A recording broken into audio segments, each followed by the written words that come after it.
back. Now, on this show, we're all about shining a light on amazing people who do amazing things. And this week, on World Bipolar Day, we're meeting the author who's raising awareness for bipolar, Janey Robins. So Janey's husband, Simon, unfortunately took his own life after years of battling the illness. And following his death, Janey gave up her career in nursing to embark on a full-time 3-year university course in journalism and photography. And she's now gone on to publish a book. Here it is, Black Confetti, My Bipolar Marriage. And I'm delighted to say Janey joins me now. Good morning to you. Thank you so much for being with us. And congratulations for being our Greatest Britain this week. Now, look, tell me, it's a very long story, isn't it? There's a lot of avenues, but essentially your ex-husband, Simon, everything was fine, it was great, you were together, you were married, and then he went to Glastonbury. What happened? He'd had the tendency to suffer with depression, but after Glastonbury, he came back in a very heightened state. He was agitated, talked very fast, had lots of ideas, and spent lots of money. And he was just really, really on a high. So what was he like before Glastonbury?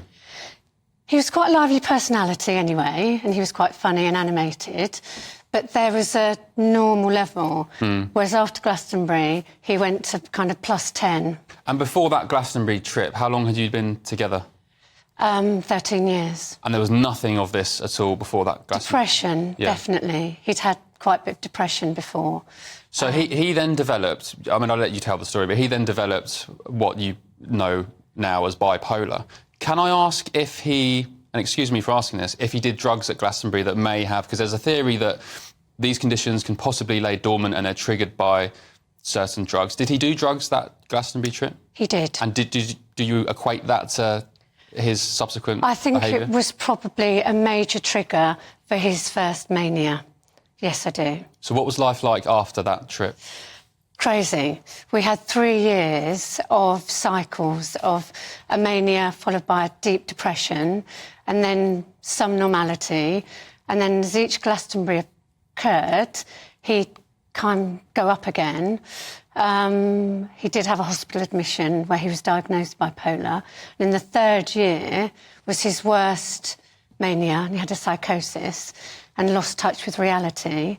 And the problem was that he didn't think anything was wrong with him. He didn't believe he was ill. And it wasn't until the 3rd year after this psychosis that he came home one day and said, I think you're right, I've got bipolar and I need help. And I was delighted, because I thought, brilliant, with help, you've got an answer. We'll be OK, everything will be fine. As his wife, obviously you loved him very much.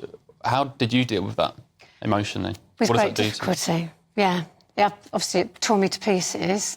I struggled to cope with it, but I also tried very hard to make sense of what happened. So I did a lot of research, I looked into why people commit suicide and tried to understand it. Very difficult. Is there enough coverage of bipolar in the media? Do you think people understand the condition enough? Are we sympathetic and empathetic enough to people with mental health conditions?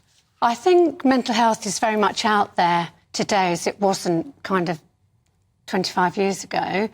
But I think bipolar is misunderstood. It used to be called manic depression, and I think you understand what manic and mania means. And what happens, people can be very depressed, but then they can go to such a high, they feel amazing and they quite like being in that state and don't want to return to kind of normality and depression. And what did writing this book, we've got it here, Black Confetti, My Bipolar Marriage, how was that for you? Was it therapeutic, documenting your experience? It was very hard, because I really dug deep and I looked very deep into suicide and things like that. But it has been extremely cathartic. But my main aim of doing it is that I will hope that perhaps it might save one person's life, or maybe be helpful for a family who are going through that situation, and particularly for survivors of bereavement by suicide, like me. And crucially, Simon did end up taking his life. He sadly did. After, how long had you been married? 13 years? No, longer then. We've been together about 20 years. So where are you now? So you went through that experience, you processed it in this, quite amazing and thoughtful book. Where are you now? What does your life look like? I'm happily married. You remarried? I remarried. Oh, fantastic. The book ends on a very happy note without giving it away. I met my husband, Ben, in a swimming pool. And, yeah, life is good. I live in the country. I've got a little dog, 25 chickens, and I'm OK. How did you go about the recovery process for yourself after not only Simon's bipolar, but his eventual, you know, the quite tragic conclusion? Well, I went off the rails a bit, honestly. Burnt the candle at both ends, got pneumonia, pleurisy, fractured 4 ribs, and... How did you do that? Crashed, just by not looking after myself.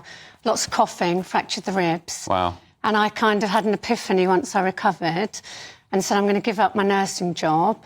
And I went to university and did a degree in journalism. So, yeah, that's the silver, you know, the light at the end of all this. You went back to university. How long did you study journalism for? 3 years, full 3 time. years. And why journalism and photography in particular? I'm so shallow. Thank you. Thank you, Janey. The truth is because I wanted to go and do a degree. Yeah. And I thought I'll do an arty kind of degree. I just fancied that. And I went to the local university, prospectus open, and it said journalism. And I thought, I can interview people. Yeah. I like writing. Do you think that helped you grieve Simon and get over that experience? Taking your mind off something and doing a degree? I think it did. But interestingly, with the book, I thought I'd done my grieving, but I hadn't. And since writing the book, people in the book, my loved ones, my dad, my sister-in-law, Simon's sister and brother-in-law, have all died. And it was then when they all died, my grief for Simon came back. Wow.